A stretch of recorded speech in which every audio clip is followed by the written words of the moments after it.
Welcome to another chapter in my Christian story where we talk about our story in God's words. Let's get into it. The word today is vindication.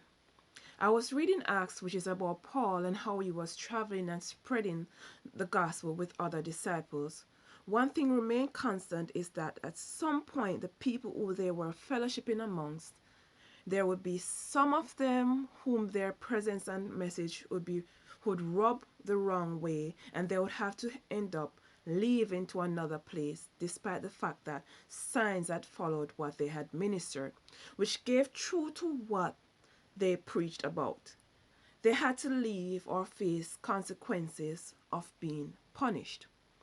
Paul and Silas were in Macedonia, busy doing God's work, and there was this damsel who kept on disturbing them, seeking to bring their and people's attention to her.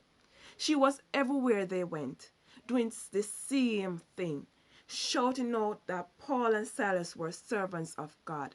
She did it for many days until Paul got fed up, for he knew who she was. Because he was fed up, he casted the demon out of her. Don't you have people like this in your lives? The ones that are amongst you parading as if they are with you when they are not. The wolves in sheep's clothing pretend to be something they are not with the hopes of fooling you and those that are around you that they are indeed with you without you knowing their true intentions. For some of us are not like Paul, therefore are unable to discern who is for us and those who are not for us. Paul and Silas were ministering to these people, and people were being converted. Things went left after Paul casted out the demon out of the damsel. All of a sudden, people felt as if their lifestyle and livelihood had been threatened. We have been in situations around people that though our intentions are good towards them, they became threatened by what you possess or we possess, even if they can benefit or benefited from you and your relationships with them. At some point, you became the enemy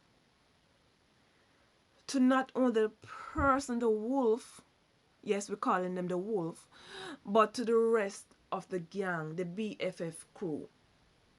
See, this is it.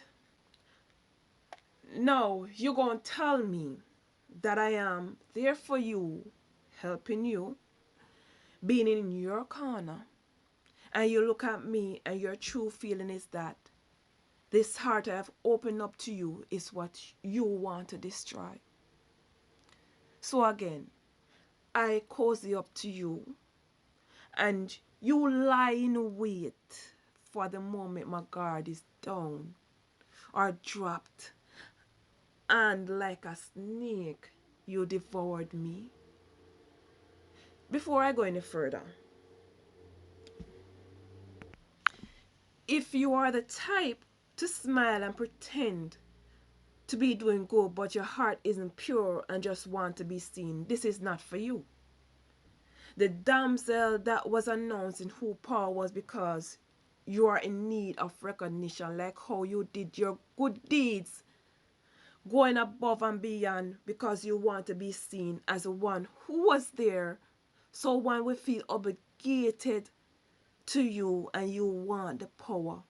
For your intent was to add to the list of people you have rescued and are therefore indebted to you for life, obligated to you because you did your good deed.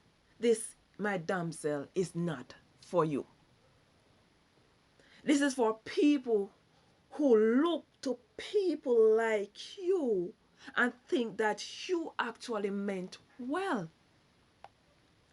Those who you tricked, not looking at you thinking you will be the one dragging their name through the mud, having people spreading lies, talking our business to people you had no right to do. Turning people against us with these lies, the lies you tell. So they made you look like how Paul and Silas was made to look. Like you are now the enemy. But Paul and Silas were just doing God's work. But you must be saying in yourself, what did you do to be betrayed like this? A question I'm sure you asked, for you walked into a trap, eyes wide open but blind. Paul and Silas was imprisoned, and this situation imprisoned you to the point where you can't trust anyone, even those who have shown you that they are real and mean you well. It's like you don't even trust yourself, much less your shadow. The hurt you faced by these people gripped you and bounded you to them, like the shackles that held Paul and Silas in prison. What we miss is that while they were in prison, they were praising God and praying. The same thing I recommend you to be doing. For in God you find strength. You may not see it now because you are hurt, but there is a reason God said tears is a language he understands. For he saw that people would inflict pain on us and we would be so hurt that we can't even find the words to speak. Tears, so our tears God understands. Look at this.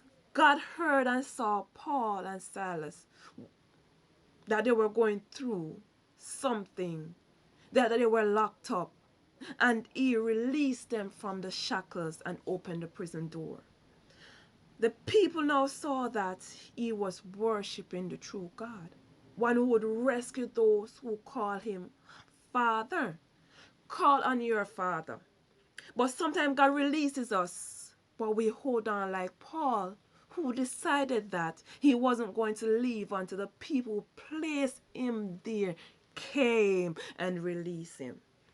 Friends, why are you still bound to something God freed you from? You are there waiting for those who hurt you to come and say they wronged you. So you refuse to grow and heal. What if God wants you to move on?